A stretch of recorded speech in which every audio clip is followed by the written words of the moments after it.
Hello and welcome along to another RTÉ Rugby podcast. Week 1 of the BKT United Rugby Championship is in the books and the season has caught fire straight away. 6 games over the weekend decided by a total of 12 points, 5 points being the biggest winning margin of the weekend. And with me to talk through it all are Bernard Jackman and Johnny Murphy. Later on in the podcast, I'll be joined by Hannah O'Connor to look ahead to Ireland's WXV campaign. That gets underway in the early hours of Monday morning coming, Ireland taking on New Zealand in Vancouver. Hannah will also touch as well on her decision to retire after the recent Interpro campaign. First up, guys, Bernard, how are you? You had a busy weekend. You were up in Oma Academicals, and they were celebrating a last gasp win over Clonmel. They had a kick late in the game. It seemed to be all over the leagues, even in the junior league. I watched Wicklow get a last minute try to beat Bective. And there were so many close, exciting games. They were celebrating that. It was their annual dinner. It's the earliest annual dinner, I think, in Ulster. It was great. All the players, first, seconds, thirds, under 20s, the women's team, were all there at it. Whereas sometimes in some of the Leinster clubs, you only get a club captain, and it's very much an older crowd. So I thought that mix was brilliant and good fun. Yeah, good fun. I had never been to Oma Academicals before, but they've got brilliant facilities, and Ulster Club Rugby seems to be really booming, which is positive. And obviously, we're going to talk about Ulster senior team obviously getting off to a flyer, but it was all doom and gloom there, for the last couple of years. But the worm seems to have turned a bit. Absolutely. And Johnny, you've Ulster opposition this weekend in Queens with your Nay side. Close one as well down in Highfield for you at the weekend to start the season.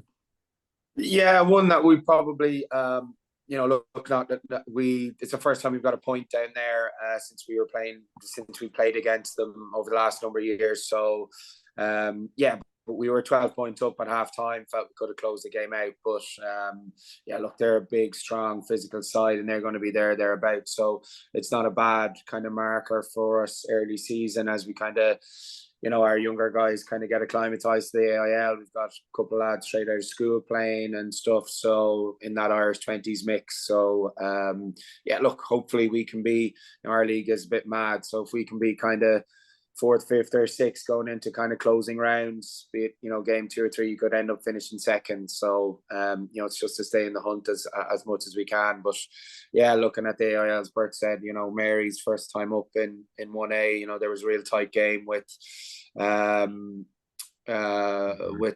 and then obviously Lansdowne and Garryowen. So there's plenty of really tight finishes across the whole weekend. Yeah, and across the URC then as well, and we'll fire into that. To start with, Birch, just what an opening weekend. Before we even get into specifics of, individuals or performances or anything like that, when you think about how in the week leading up to it, there'd been all this talk about, rumours around the British and Irish League and stuff like that. Geez, the URC organisers couldn't have asked for anything better than that. 6 games decided by a maximum of 12 points. Yeah, they couldn't. And even in Wales, which is probably the country that are most enthused by something other than the URC. I watched the Dragons against the Ospreys. It was a really good Welsh derby. Dragons won it late in the game. Cardiff, who I think could be the best Welsh team this year, weren't overly convincing against Edinburgh, but still scored some really nice tries and played some really good attacking rugby. There was a good crowd there. So yeah, it was. If the URC do need some quality games early just to quell that negative chat or chat of a disruption, they certainly got it. And obviously in Ireland, that derby down in Limerick was and to be fair, the Ulster-Glasgow game was very exciting as well. But yeah, we got off to a cracker, and fitness levels of teams. First game of the season, and for their technique and their ability to play with intensity late in the game, I thought was really impressive as well. So hats off to everyone involved in getting players ready physically to go from round 1. Yeah, and I think, Johnny, what added to it was since it was such an early season, first round of the season games, there were a lot of mistakes, but they were mistakes that kind of contributed to the overall spectacle rather than making it a poor game. Yeah, I think there were mistakes that probably led to, they were, they were probably more execution than effort, but they led to kind of a much more open game, kind of more open game. But also it was kind of the the enthusiasm to play is kind of leading, across all provinces from what I saw over the weekend, that there is an enthusiasm to play a bit more, in round one, and actually have a go, which obviously there are a couple of teams getting acclimatized to in terms of new systems, new coaches, that kind of stuff. But in general, there seems to be a much more of a, a will and a want to kind of play, kind of Connacht have, obviously they've layered on what they did last year. They hit the ground running under Mark Sexton. This year you can see another kind of early doors, a bit of an extra layer in terms of their, I've written it down, in terms of their multiple lines of attack, and real late changes of movement in those front and back lines kind of in the pass, when the pass is made. You look at the try where Hansen comes around the corner and they offload into that space, and yeah, it's good. I'm looking forward to see where it's going to evolve to. Yeah, and Pete Wilkins had some interesting stuff to say about that as well, which I'll get to a little bit later on. We'll start chronologically though, since Leinster were first up on Friday away to Edinburgh. That's where we'll start this week. 33-31 win away to Edinburgh. And Bernard, like a pretty sticky game. Edinburgh had a strong team out there. It was a bit of a wet and greasy night at the Hive. Leinster had a mix of youth and some frontline internationals out there as well. Got the bonus point win though, even if it wasn't all perfect. Yeah, well, it wasn't, but I think that's probably where I think that was a disappointing thing last year, is that Leinster's mixed team wasn't able to necessarily go and get results, which probably under Lancaster, they had been, for 3 or 4 years there was never really any doubt they were going to finish top of the regular season. And last year there was a little bit of a slip off, and obviously, the World Cup, drained players, etc. And there's reasons for that, but that was a mixed team, as you said. Probably, to be honest, there's probably more quality in it and experience in it than Leinster traditionally can play round one. But then there was probably younger players alongside those, so it probably evened out. And I thought they were quite comfortable. I mean, Edinburgh get a try at the death, to get a bonus or get 2 bonus points, and make the game look a little bit more nerve-wracking for Leinster than it probably was. I thought Leinster's ability to score when they were in good areas of the field was impressive, and they scored quite easily, and their attack, despite lots of combinations that haven't played a lot together, was actually quite fluid as well, and they were able to open up Edinburgh pretty easily. I would have worries about Edinburgh. I don't think, they were pretty average last year. On paper, they're a good side in terms of individuals, and there's lots of experience in there. But and they're saying all the right things around what they fixed over pre-season. But I wasn't. Yeah, I think it's going to be Glasgow very much leading away from a Scottish regional point of view, and Edinburgh, I don't think they're going to be a playoff team. But for Leinster to get that 5 points, and for some of those youngsters, and I thought Sam Prendergast looked very composed as always, but I thought Charlie Tector, he really caught the eye, because he brought a level of physicality to that 12 jersey that you wouldn't normally expect of a 10. He's had a tough time with injury, struggled for game time because of those injuries, struggled for game time because of the quality of the other people in those rotations, Harry, Ross, Sam, and obviously Frawley at the odd time. And probably needed to have a big game to get more game time, and he certainly did. So I thought overall Leinster would be delighted with that. Obviously they lost first round last year to get 5 points at home, away from home, and now they have the Dragons Friday night, which will be another 5 points, and they'll be off and running. Let's stay on Charlie Tector, Johnny, because I think he was the player that most people were actually talking about after the game as well. And over the last year or so, people have probably wondered where he'd gone, because caught up in this long out half queue, and all of a sudden everyone's talking about Sam Prendergast, and people were forgetting about this out half who helped win a Grand Slam for the Ireland under-20s a couple of years ago, and was playing here and there little games for Leinster. But seeing him in the centre last weekend, I think one of the things Bernard said specifically as well, physically, he really, really looked up for it. Yeah, I think, look, I know, having played against Charlie at schools level in terms of Kilkenny College, I've seen him come up through the ranks over the last number of years. Personally, I always felt that his position would be 12. He was kind of that 10.5 position, and kind of got caught. He's a year older than Sam. And I just felt that, you know, an extended period where he could play 12 and be that, I suppose he has the ability to be that kind of Kiwi style second 5'8", and he also has that ability from a physical standpoint, and that footballing ability you can see from his try, you know, to be able to go up and grab that ball and then finish it the way he did.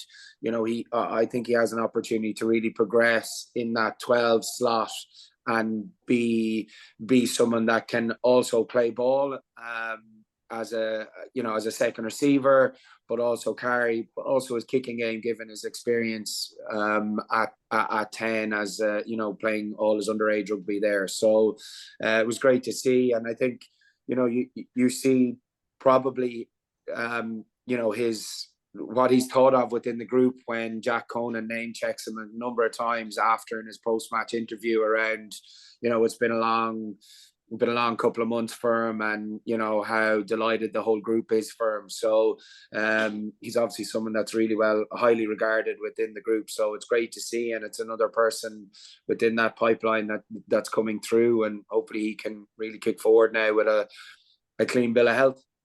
And Bernard, like, he obviously took his try very, very well, but I suppose the gates opened up for him after he fielded that high ball. But like, you look at Jordan Larmour's try early in the second half, where that space just gets generated from Tector really just hammering a really, really tight line back in towards the post. And I suppose those are the little things a coach will be looking out for. And look, you make your own luck in this game, and you know, he put in that good performance on Friday night. He got another little bit of luck elsewhere with someone else picking up an injury. Well, I suppose it's probably his own teammate Tommy O'Brien picking up an injury. And all of a sudden now he's in a shop window of an emerging Ireland tour.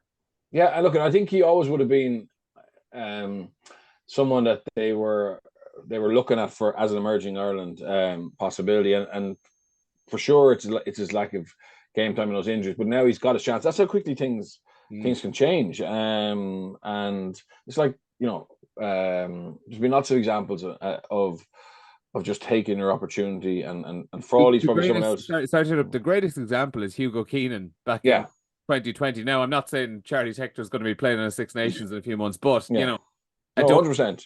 A door open to go through it. No, 100%. And what the biggest difference is, there's very little difference between most of those players physically, skill set wise. It's the mentality, and I know that Farrell is absolutely huge on that. Do they have the mentality to handle pressure? And you know, Jack Crowley, when he came in training with Ireland first, they believed he did. You know, I think they believe for all he does, and I think evidence has shown that he probably does have that big game mentality.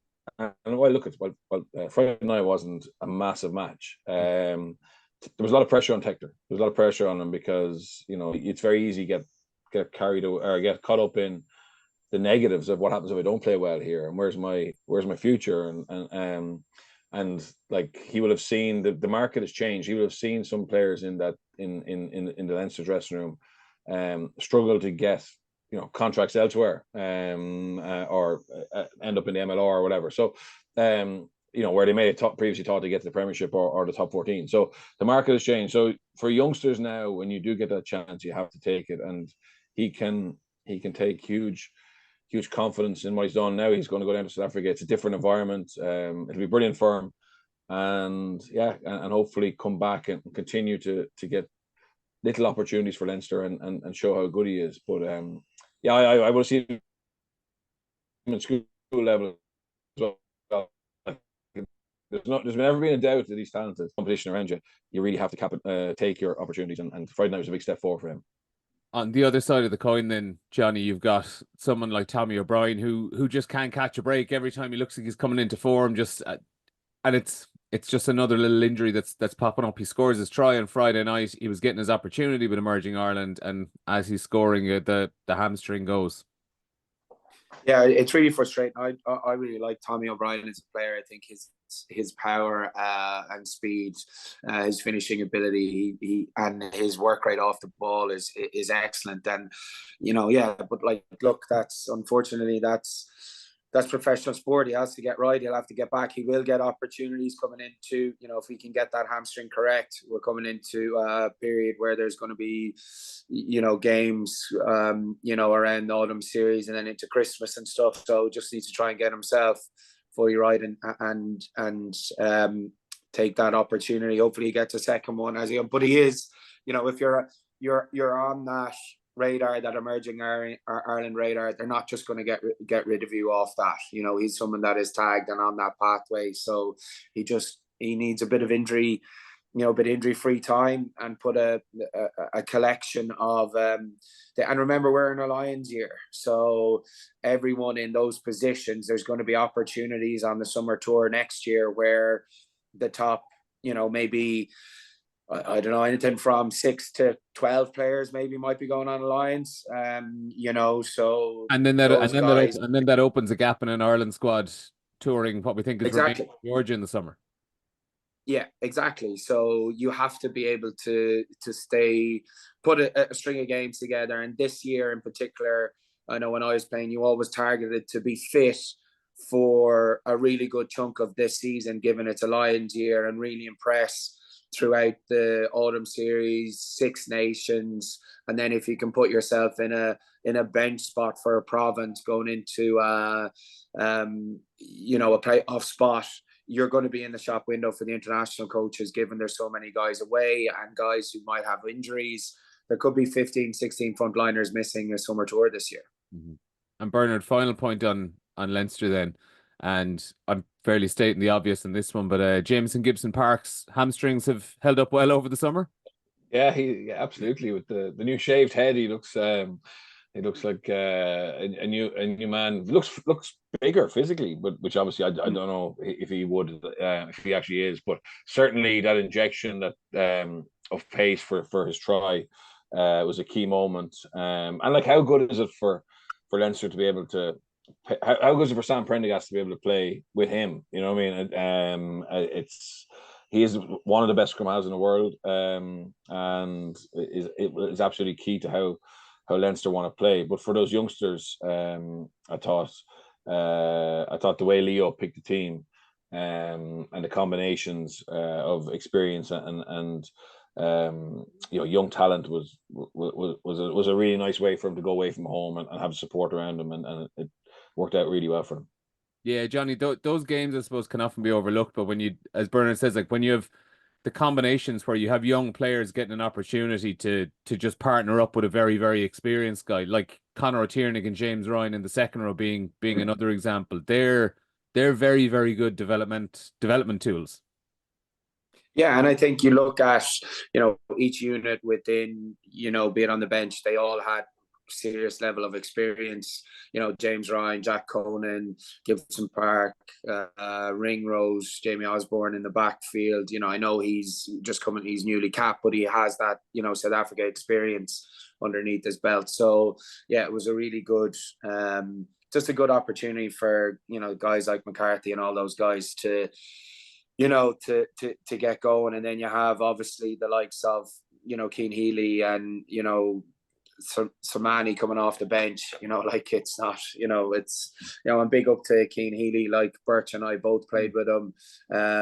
He's still going. Birch played with him before I did, just to clarify that.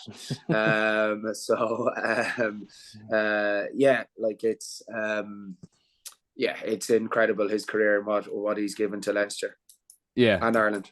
Yeah, and I may as well follow up on that then as well, Bernard. I mean, all things going to plan, he equaled Devin Turner's record last weekend.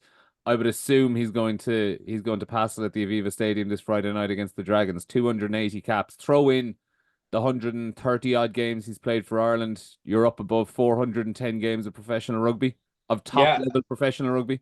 Yeah, and if you like, to be honest, if you had asked me when he broke into the team first in 2008, 2009,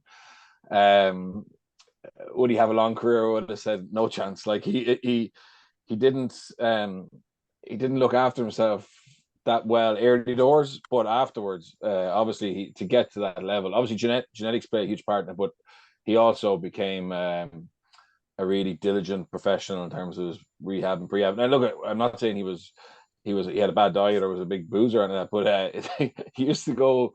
There's a skateboarding ramp in Coolock, and he used to go like doing. I don't know if I think skateboarding. And he had this one. He bought his custom-made BMX, and he was doing these like turnpikes and flips and everything. Which, for a young prop who had bad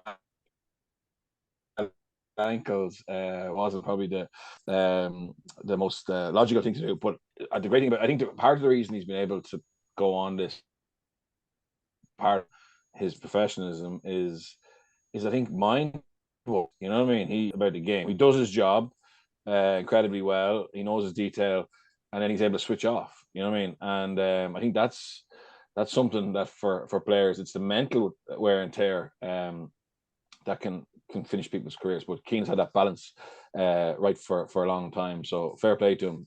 Like to pass out Dev, and when you look at the fact that very few of those legendary Leinster players ever left Leinster. Leo and Jennings are probably the only two who went away for a while. The rest pretty much stayed.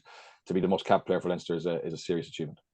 Certainly is, and I presume if he doesn't do it this week, he'll be doing it next week, or he'll be doing it sometime very, very soon. We'll move on from Leinster. Munster and Connacht served up the game of the weekend at Thomond Park. As good as Leinster and Edinburgh was on Friday night, this was even better. 10 tries, Johnny. Connacht led 4 times. They scored 5 tries and 33 points, and someone came on the wrong side of it. I reckon had you told Pete Wilkins before the game you're going to score 5 tries and 33 points at Thomond Park, he probably would have taken that pre-match. Yeah, I think it was an unbelievable game to watch. Ebb and flowed the whole way through, right up until the end. But yeah, as I spoke about earlier on, I think the Connacht attack has kind of layered on again, throughout this pre-season.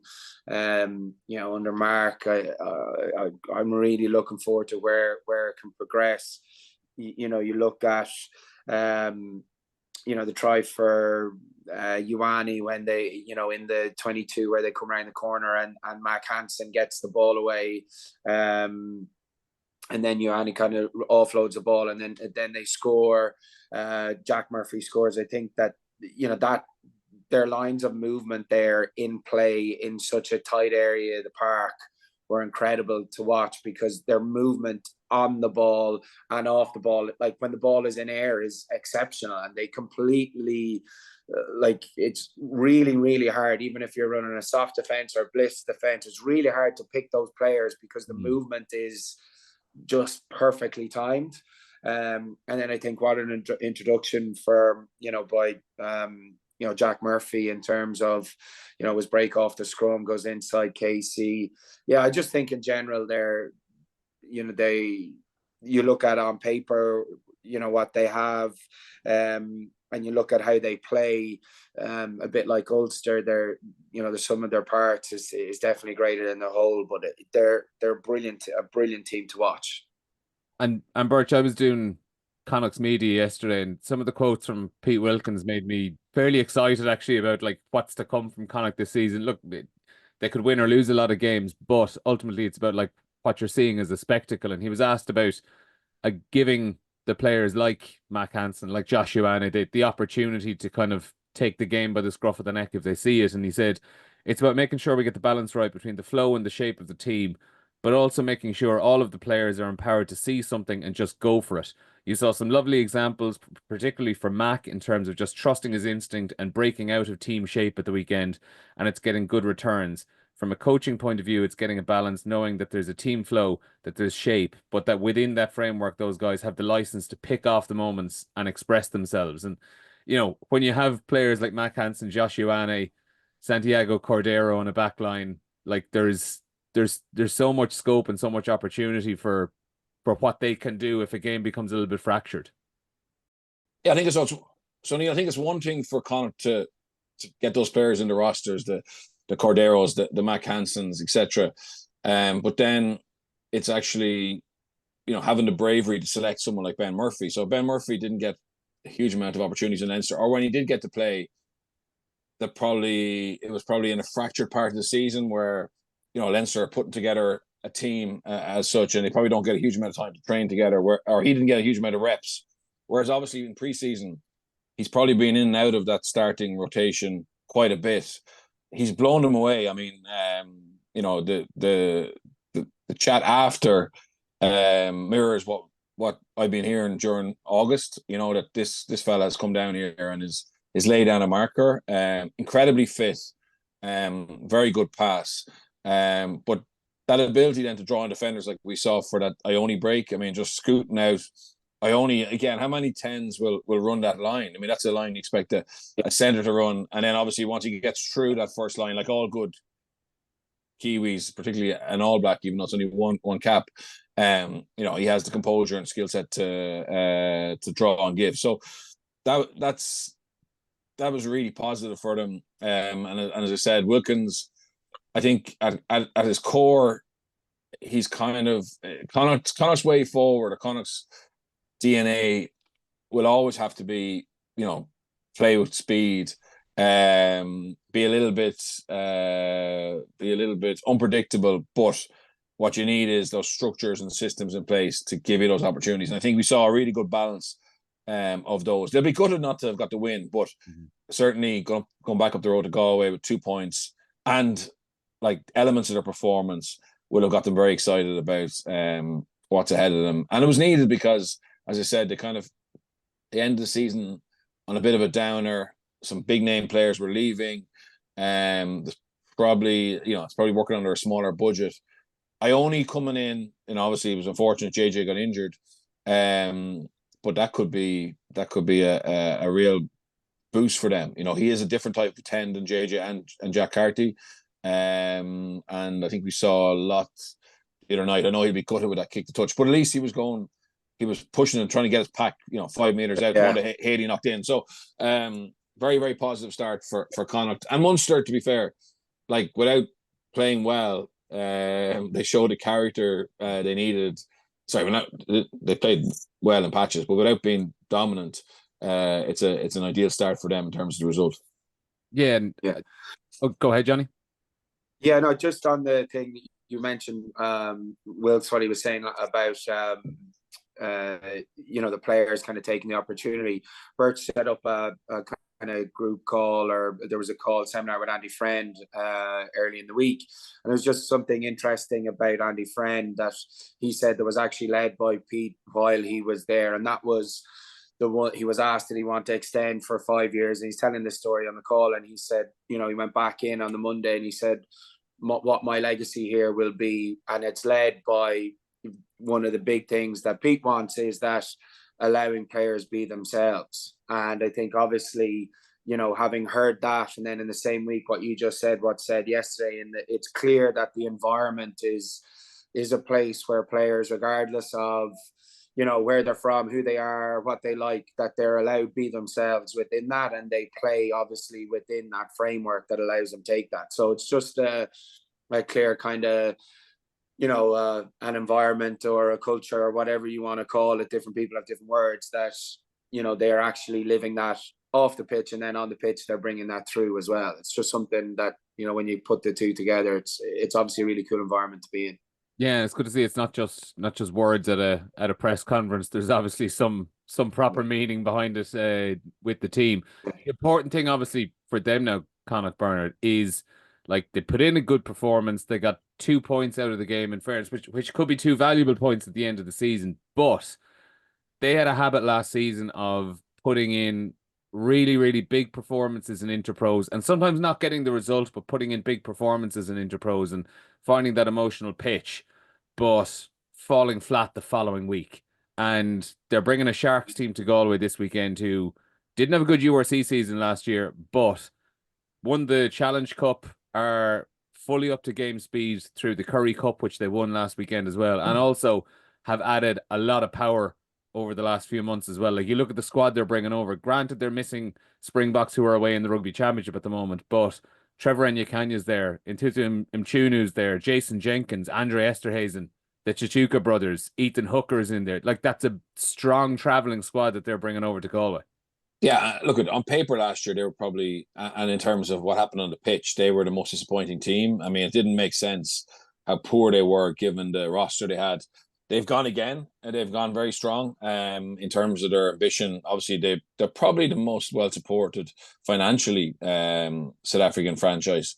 But I think the key thing here is that Currie Cup win. I don't know if you saw like a 58-meter penalty to win it, and the bounce they can get from that winning feeling. I mean, I thought last year they just got into a rut where they just couldn't get confidence or self-belief. So the Currie Cup, it's not the same competition it was in the past, but it's still very a huge part of history, a very historic trophy and competition. And I think they will get a bounce of that. So this game is a challenge for Connacht. They will have seen elements of Connacht's defence that they believe they can expose. They obviously they're a more powerful team than Munster. They won't be as well drilled as Munster, but they'll be more powerful. And that's always been something that Connacht have struggled with. I think for Connacht, that consistency, I think it has to be a huge focus for them. It has to be a huge focus for them. And obviously, the sports ground is going to be different with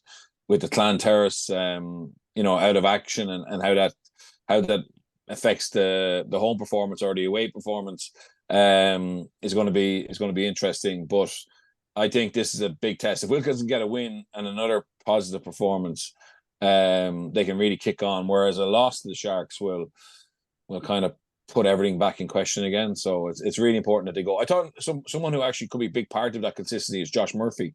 I meant to bring him up. And just I loved how he had to take a gap year for his medical studies, and if it meant he had to give up rugby, he would have obviously went the medical route because he's obviously put a lot of time into that and he's very passionate about it. So it needed a little bit of creativity and trust from Connacht to give him a 3-year contract where he did 1 year, missed a year, and then came back. I mean, that's not hard. That's not easy to get across the board level. You know what I mean? Because that goes back to what we were talking about a couple of minutes ago. 100%. Letting the players be themselves. 100%. And again, you could say, oh well, look, it's going to take him a little bit while to get up to speed and get back. He had a year last year playing Energia League and blah blah blah. But he came back. He was awesome. That's one of his best performances. Yeah. If you remember the year before he went to Connacht, early in that year he was pulling up trees for Leinster, and he was very much in the mix for the big European games. And probably him not getting the nod for a couple of those probably led to him looking elsewhere. But I just thought he's someone who brings it every week. Sometimes he steps over the line, but where Connacht are at the moment, and they want to be more consistent, having someone with his drive and emotional investment could be others feed off that. So I thought he was a big positive as well. Yeah, I think he's someone that can really back up Keane Prendergast in that. Like Keane he's one of those people that exactly like Keane that just rocks up regardless where they are, who they're playing for. They rock up every single week, and I think the pair of them in the back row will work really, really well together. Like it's a fairly balanced back row. You look at the one that started with, they've an out and out Seven and Oliver, and then Prendergast and Murphy. But yeah, I would 100% agree with Birch. I thought he was awesome last weekend. Yeah, certainly was. I'm conscious we've barely mentioned Munster and all of this. We did mention the character to kind of dig it out. One thing I did want to touch on as well, though, Birch, was I think one of the things that stood out from a positive on Saturday was a really nice looking connection between Tom Farrell and Alex Nankivell already developing in the centre. Yeah, absolutely. I think Nankivell's probably fairly easy to play outside because he's super consistent and he's so direct and Frisch and him have built a good relationship. But I think Farrell has a lot of ability. And the only thing that's held him back really has been injuries and maybe not also having the front football that he's probably going to get more with Munster. So this could be a big move for him. Obviously, he had a bit of a fright where he needed to go to the markets, and it was a tough time to go to market. Obviously, Frisch leaving opened up an opportunity to go to Munster, and as a partnership, they really look good. And yeah, I think Munster that was a good recruit. Obviously, people talk about Abrahams and Billy Burns. They were the higher profile and the ones that got the most column inches. But I think Farrell could really blossom there. And as you said, that partnership with Nankivell straight up just looked very comfortable. Mm-hmm. And yeah, he could be a bit of a Moneyball signing, to be honest, in terms of where he fits in within that.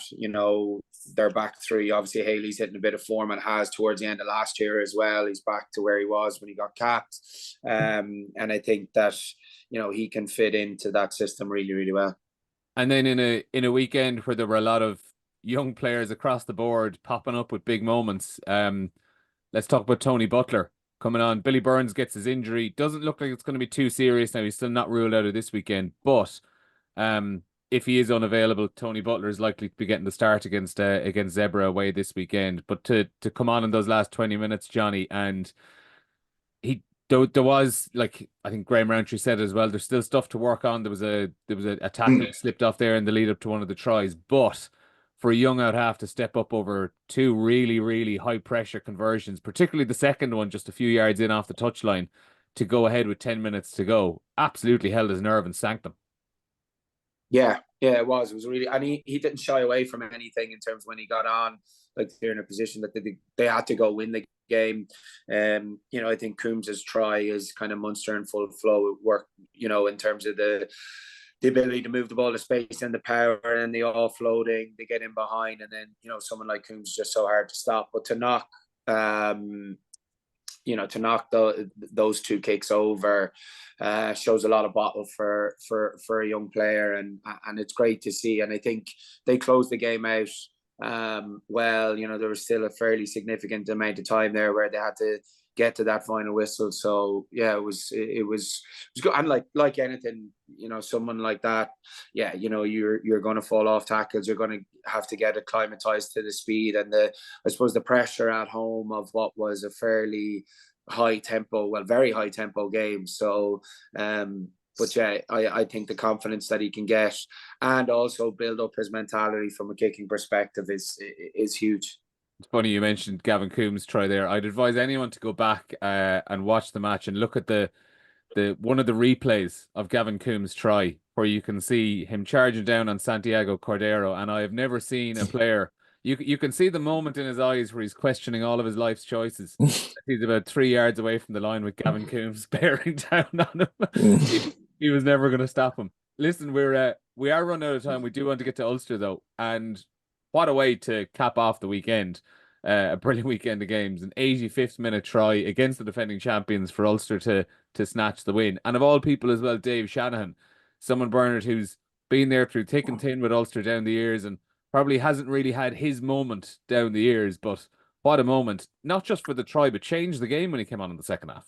Yeah, I thought, the try is one thing. And obviously once he gambles there and goes for it, you've got to be so accurate because that's the game. So and a lot of players shy away from that and they just take a couple of meters back and let a forward take it on. So credit to him for that. But I thought absolutely his organization and his composure in the lead up to that was excellent. Like it was if Cooney or Doak did it, you'd be praising him, but for a fella who he actually is experienced in terms of the years he's been a pro, probably the amount of caps he has, but just not really, as you say, having that moment. And I thought he was excellent. I also thought that Ulster pack looked muscular and aggressive and physical, and the way it was Harry Sheridan and Tom O'Toole and Izuchuku came off the bench. It gave them that capacity to have that power game late in the game rather than early, and it worked out well. Look at all Richie, obviously they will have worked on a lot of different things over the off season. I listened to Aidan Morgan talking about the new 10, about Richie trying to teach him the how to control a game, but letting him be that natural attacking 10 that he probably has been a core of what he's got to Super Rugby level. But I think it didn't fall into place as easily as Connacht's attack or Munster's, and also you're up against a good opponent, but the spirit, the grit, The feel good factor, like players in the stands afterwards getting selfies with, with fans, their families. Ravenhill can be special. It had lost that, and I think beating the champions first up in the 83rd or 4th minute, when you haven't played well, is a massive boost to actually making that place special again. And once they get the home stuff right and get that place bouncing and get the team confidence, they're good enough to go and start winning more often away from home than they did last year. And he'd be absolutely delighted. He'd be chuffed. He would have been delighted watching Ben play. But then his own job and his own team, I think they'll get a huge amount of that, because you're not going to be a top team unless you have that ability to come back from the dead and have that fight, and they show that. I think just on that, I think you look at even little things like their social media, the noise coming from Ravenhill, the belief. I don't think they would have won that game last year, particularly under the older management in terms of where they were as a collective. But there's smiles all over their social media, individuals' social media, which wasn't there last year. Like Stockdale nearly gets in a row with, Stevie Ferris around, what's going on, what he's done, what's happening, behind the scenes. So I just think just in terms of what they've done, regardless of on the pitch, it seems to be a much, much happier place off pitch, which leads them, when you're in it and you feel connected to people, it's like, right, well, I'm going to grind this out, and you do it together. And I thought it was, and like little things like Morgan, you're talking about, for his try, his work right there to get to to block down the ball, to then get up, chase it, and then organize 2 or 3 phases and then go over himself. That doesn't really require a whole lot of talent. It just creates, I'm actually just work right, I'm going to do this for the group. I think there's a lot to be positive there. And hopefully they can build on that, because we need Ulster firing from an Irish perspective, and Ravenhill is a special place to play rugby, and it's a tough place to win, and hopefully they can build that fortress back up. Absolutely. And I suppose even when you just look through the list of fixtures, that win jumps out as being massive even in and of itself, because they're on a plane to South Africa this week, Lions and Bulls over there. And if they had been heading down to South Africa off the back of a defeat to start off, all of a sudden the start of the season is looking really, really tough. So a vital win for them. I do want to finish up, guys, just to mention as well, obviously on Monday evening, Marty Moore confirmed his retirement from rugby.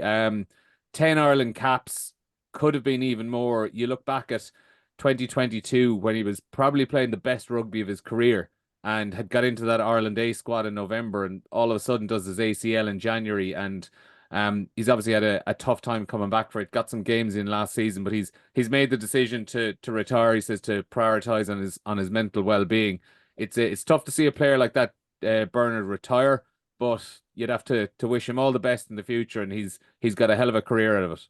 No, absolutely, and great fella. Obviously went away to Wasp for a little while, came back to Ulster. Whenever he was fit and played, he was one of the best scrummagers, tighthead props in Europe. That's how good he was technically. And then he had other elements to his game. He was quite a good jackal threat. He wasn't a massively explosive ball carrier, but he got you over the gain line. It's tough. He was in banging form in 2022. He's had ups and downs as well. I mean, he was written off by many Irish kind of coaches and people in Irish rugby, but kept finding a way to stay relevant and to stay important. And it is it's disappointing to see someone like him having to retire. But when you see what he actually achieved, it's a hell of a lot. So he can look back with plenty of pride on what was a very, very successful career. And he's well liked, very well liked by anyone who's played with him as well, and well respected, which is important too. Johnny, someone you encountered much down the years? Cross paths a couple of times, nothing major. like I wouldn't know him that well, but you know, I think like that, you know, the ups and downs of his career, but he always kept kind of, you know, trying to rejuvenate himself, you know, be his time in Wasps and then coming back. And, you know, it's very hard and very difficult when you see someone like that of that quality to have kind of those knockbacks and injuries and opportunities. And we spoke about it at the start, where how important it is when you get an opportunity to take it. And, you know, 2022, that Ireland Day, that was a big opportunity for him, and he's unable to take it. So, yeah, but like, I think anyone that has 10 international careers and played for the clubs that he played and has played for as long as he has, kind of been incredibly proud of what he's achieved. So congratulations, Marty, on a massive career. Yeah, and best wishes in the future to Marty Moore after he confirmed his retirement. Listen, lads, thanks a million for all that today. It's been great. Johnny Murphy and Bernard Jackman. Next up, we'll be looking ahead to the WXV with Hannah O'Connor. Join us in a second.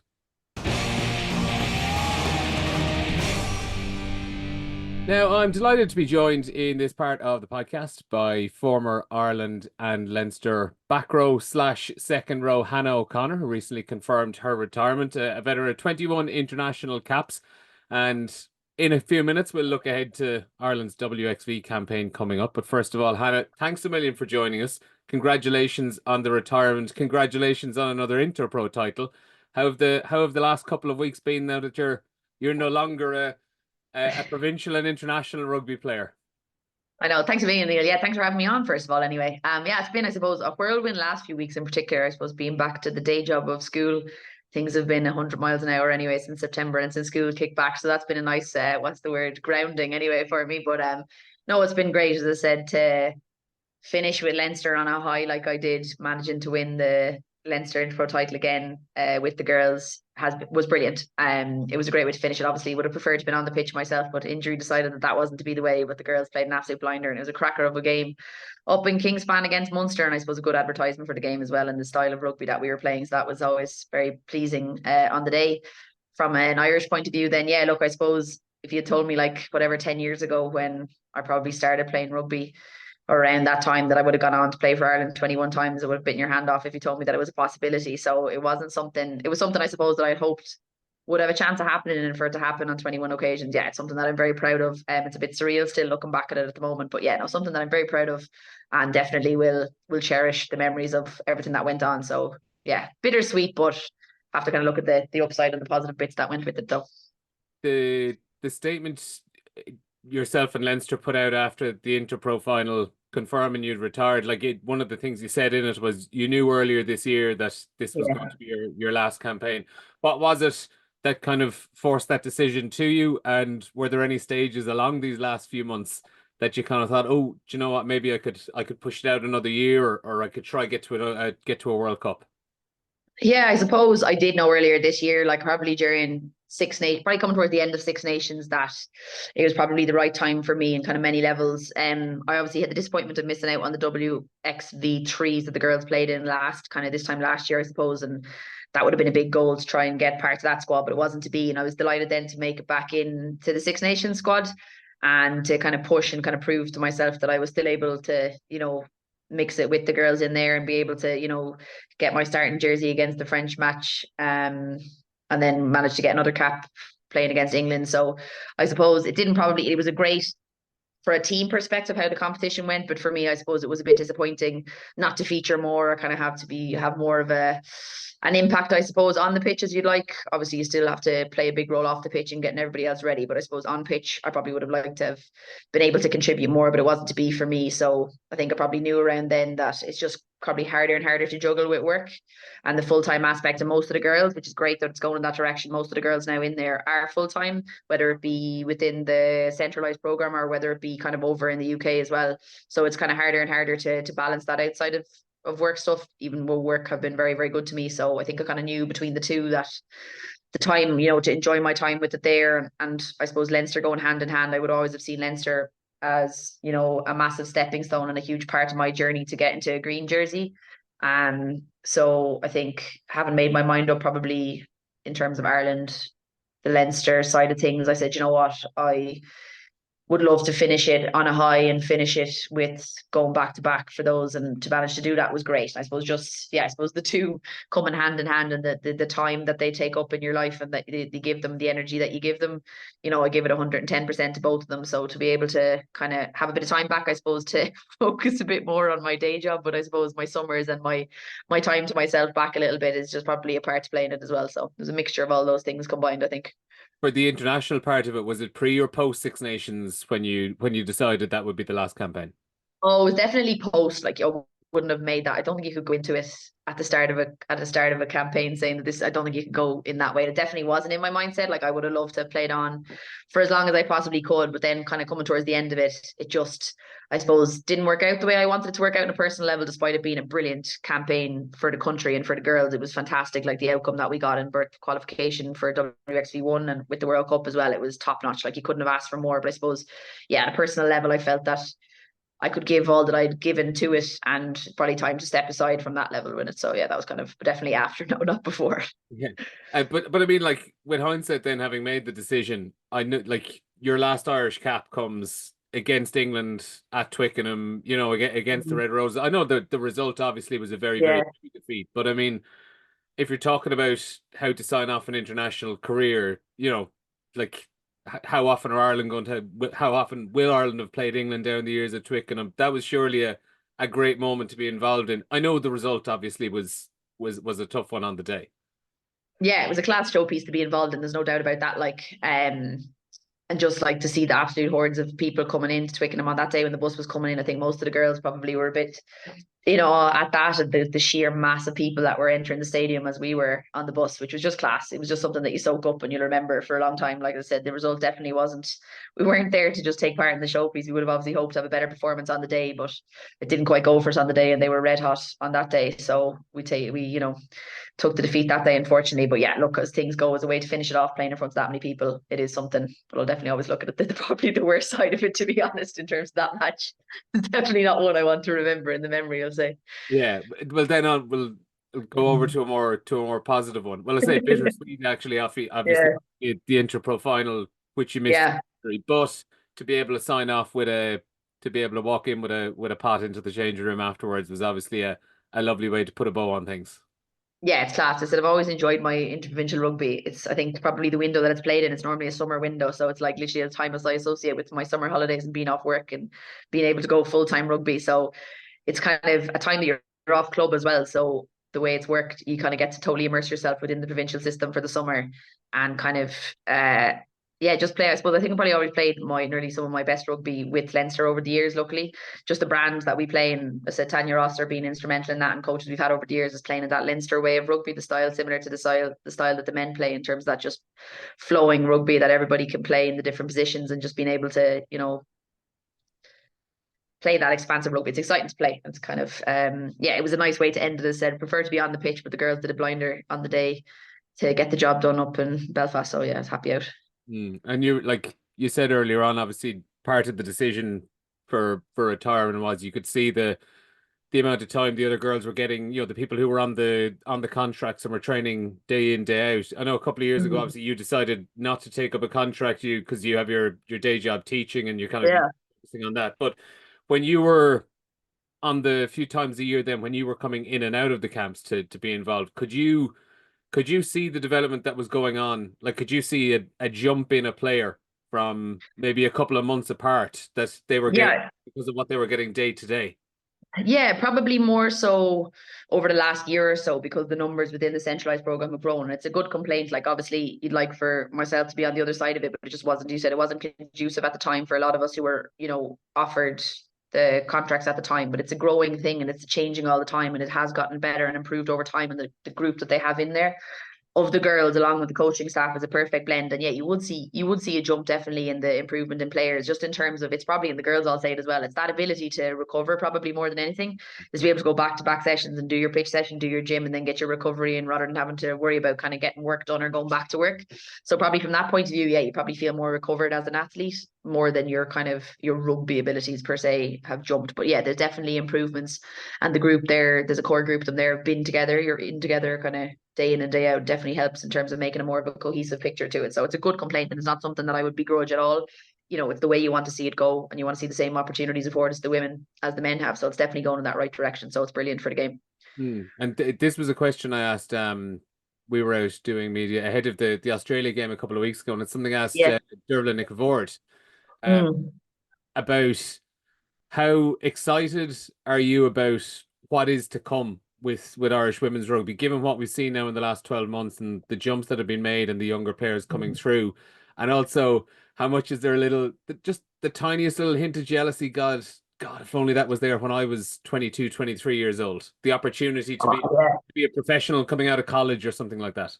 Oh, it's crazy. Like, as you look at it, like I said, I started playing when I was 24 in the Leinster Division 2 league, which at the time, you know, and I wouldn't even sniff at it now, but like you look at the girls coming in now that are there, you know, the likes of the Ruth Campbell, like Jay Neal, who played with us and captained the group, like they played that under-20s tournament. They get to play a whole under-20s tournament and get exposure against England, against France, against Italy, against the other nations that like you don't even dream of playing when we were starting off rugby.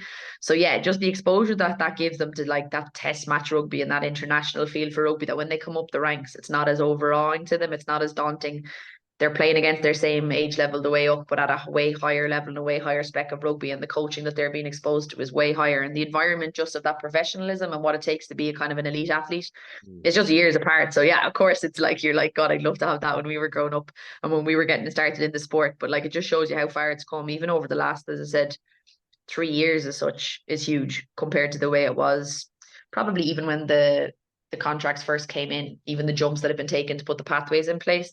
It's getting there and it's clicking, and you see the benefits of it. But yeah, you definitely would have loved it when we were growing up and starting off to be able to take those stepping stones and get that experience at that level as well. But look, absolutely, and like it's something I've really noticed working in the last couple of years, where when there's new caps coming in and we're at press conferences and we're asking people about their own backgrounds in rugby and how they got involved, more and more we're hearing the players say, "Oh, I started when I was 8, 9, 10 years of age, down at whatever," and you were playing in kind of mixed gender rugby, and then they went off to a different club for the all girls section, and you know, in their early teens or something. But obviously, you're one of the few of this generation. Like there are fewer cases.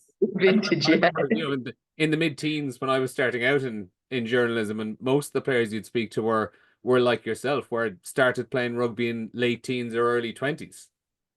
That's it though. Like you literally would have had, you didn't like, I think a lot of the girls probably from around my era or my vintage, like your exposure to rugby was probably seeing the women's team play in Ashburn, like, and you know, win Six Nations, winning Grand Slams and beating New Zealand in a semi-final. Like that was your exposure. Like, God, like there's a women's team. Like that's the height of what you had. And I know it's said over and over again, but you get so jealous hearing these girls, like, you know, like the height of Aoife Dalton, you know, Dana O'Brien, you know, all these players coming up and have saying that they're playing, you know, oh, I played with, as you said, like my minis rugby with X, Y, and Z, and I've been playing since I was, you know, 8, or like the pictures even of Leinster put out of Ruth Campbell, like playing with, I don't know what team she's playing with, is it Nace, I think, and like the minis rugby, like it's just unheard of for our age group. So for them to come up through the ranks and be exposed to rugby, almost like we are for Gaelic games, of kind of, that's what everybody is associated with now. Rugby is kind of becoming that everybody is playing it from that young age, and it's becoming more the norm.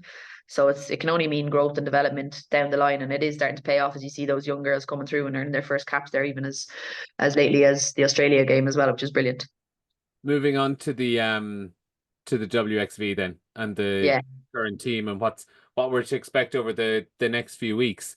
Obviously the good Six Nations campaign, World Cup qualification for next year, and also then it was the qualification, the jump from WXV to WXV1, and you know, you go from Ireland will be going from playing Kazakhstan and Colombia and then Spain to New Zealand, Canada, and USA, and it is a huge jump.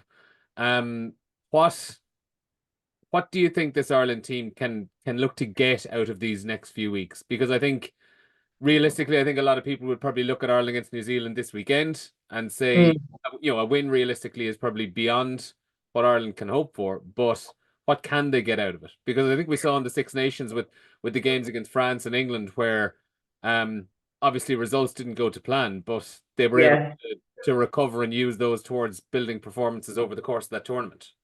That's the thing, like the momentum is there from, the backs of good performances, whereas our England performance we weren't happy with, to bounce back the next week like the girls did against Scotland and get the win and get the qualification is brilliant. And like the same with the Australia game, it's, momentum, and it's little things they picked up from that. For me, looking at it, even to look at how the line out and things have changed, they've obviously got the new coaches in there. In terms of, I think it's Alex Codling as well, who's come in as the forwards coach, and obviously Dennis Fogarty is still in there for scrums, but Hugh Hogan is in there as defence. The jigsaw pieces that they're putting together, they'll be looking, I think, they won't be overawed by the fact that they're in WXV1 at all. There won't be the fear. There's no fear. It's like they said, no Irish team has ever feared being the underdog, and the girls certainly will be feeling that as well. So they'll relish the opportunity. It's like, it's not every day you get the opportunity to play against the likes of New Zealand, to play the likes of Canada and the USA. I know in my time playing in my caps, I think most of them have obviously come during Six Nations, and then obviously Japan a couple of times, as well as the USA. But like, to get the girls these exposure playing these world class teams, you got to mix it with them to be able to realize where the gaps are and where you need to improve. So yeah, I think they'll be realistic about the areas that they want to go at and target. They'll probably have looked at Canada recently in the year, who gave them a good run for their money and actually managed to beat them in the Pacific Four series earlier in the year. So I'd say they'll definitely be looking at that match and seeing what did Canada do that we can do. I think definitely areas of defence, they'll be looking for a big performance in defence and standing up, getting their systems right. You could see it as well, even from myself being involved in it in the Six Nations with them. It was definitely a similar structure in terms of, but everybody seemed to know their role, and that defensive structure that's there, and that soundness in defence is to be as comfortable in defence as we are in attack. So the girls definitely will be looking to add to that, seeing where they did it against Australia, but bringing it then another 10% then as it comes to playing against the likes of New Zealand. So I think they'll look at that, and then I suppose in terms of attack, they'll look at to be clinical. Set piece, they'll hope that they'll, be able to put it up them in terms of scrum and in terms of the line out. But just being clinical then in the chances that they do get, if they're few and far between, that they're able to take them and they're able to put it up to them and they're able to hold New Zealand out for as much of the game as possible, and to make those small wins, looking at all those different areas of the game that they can pick little wins on. And they've got good experiences. Emer Constantine coming back a fullback is huge in the experience that she brings in the backfield. And obviously with Lauren Delaney retiring, to have someone like Emer's caliber come back into it has been brilliant to see her get back involved in it. And also the core to the sevens gang who've come back as well add, great speed, great power as well across the park from the backs to the forwards. So yeah, it's a good blend there. So yeah, the small wins but a big defensive performance, I think, will be what they'll be looking against New Zealand to tick off. And is what happens over the next 3 weeks, is ultimately, are we not really going to be judging it until we get round to the Six Nations and see how they've taken whatever lessons they've learned from these few weeks and built on from it? Because I think one thing that Scott and a couple of the players mentioned a few weeks ago was the example of Wales, where they took the step up into WXV1 last year and results didn't go their way, and that kind of form seems to carry on into the Six Nations and just kind of stall their growth a little bit. Is the important thing about this to use this as a springboard for the next 12 months? Yeah, I think so. I think it's a springboard, but as well as like giving you, I suppose, a realistic look at where you are and where are the areas you can improve. Like the girls, as I said, they won't be overawed. They definitely won't be going into the match without thinking that they can win it. Like as up to it as they may be in terms of the caliber that they're against. You can't go into any rugby match and think that you can't win it, because if you do, what's the point? So they'll be looking at that. Like as I said, that Canada match, they've obviously lost to England there most recently, there a couple of weekends ago. But yeah, I suppose it's the girls to take what they can out of it, not, I suppose, to let it affect them, I suppose, one way or the other, no matter what way it goes. As you said, like, it's work on, it's building towards next year. Everything is building towards next year. To be in WXV1 is a massive bonus for the girls. As you said, to jump from WXV3 all the way up to 1 is a bonus, and probably one that wasn't expected by a lot of people.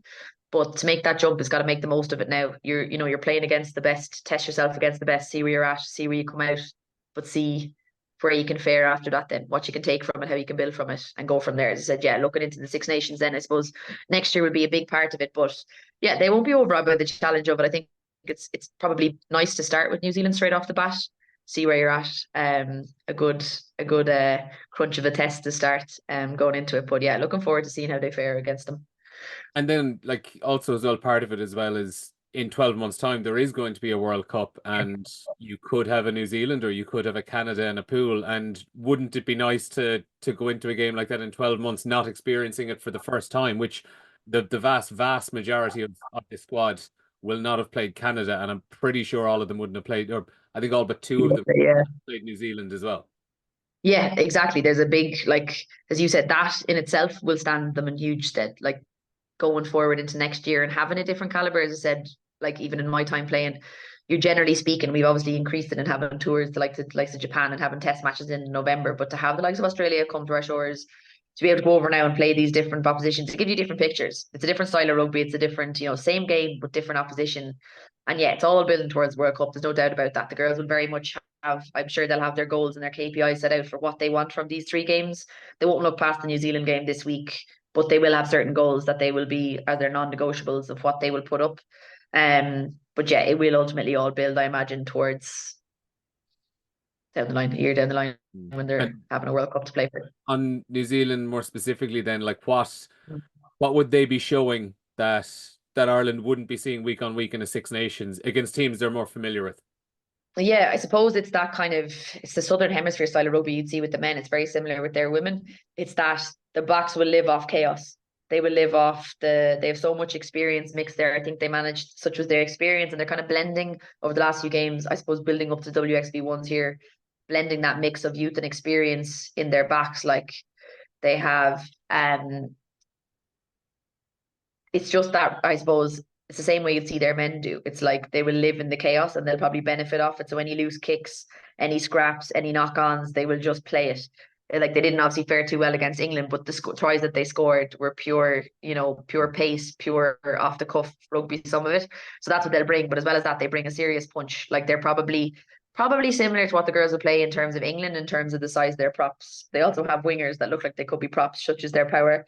They have back rows that could be wingers. It's kind of, it's that kind of through the team. It's just kind of the caliber through the team that they have is pretty intense. So yeah, I suppose it's probably more that the power game that we wouldn't probably see as much, bar England and maybe France. You probably wouldn't see it as much that they have, but that's, I suppose, the biggest challenge to the girls.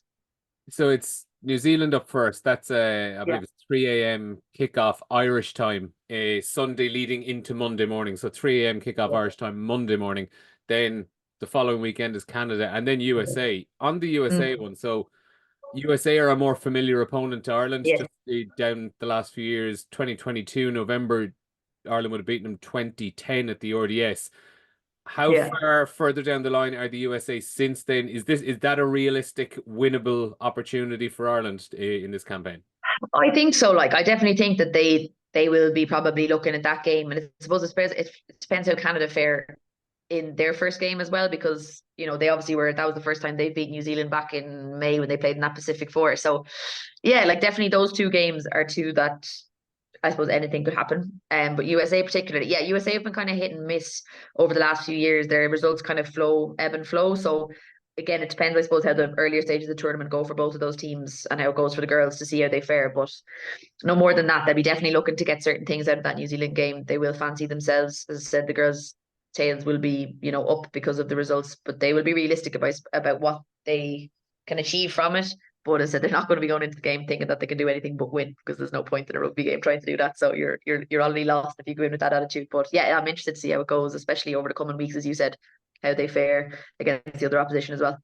Right. Well, that one's a couple of weeks away. So Ireland, New Zealand in Vancouver, 3 a.m. kickoff Irish time on Monday morning. So set your watches for it, set your recorder, whatever you get up on Monday morning and watch it as well. Maybe stay up if you're watching a bit of NFL as well late on a Sunday night. But listen, Hannah, thanks a million for joining us, and hopefully we'll speak to you again soon. I'll leave you go because I know you've got training coming up soon. Big game for Blackrock this weekend. UL Bows. Yeah, big game. Season. UL Bows at home. Yeah, so we'll kick off the season against the reigning champs, hopefully to kick off the way we mean to go on. So yeah, it'll be a good one, no doubt, a nice crunch one to kick us off. So looking forward to it. Absolutely. Hannah, thanks a million for joining us. Cheers. Thanks a million, Neil.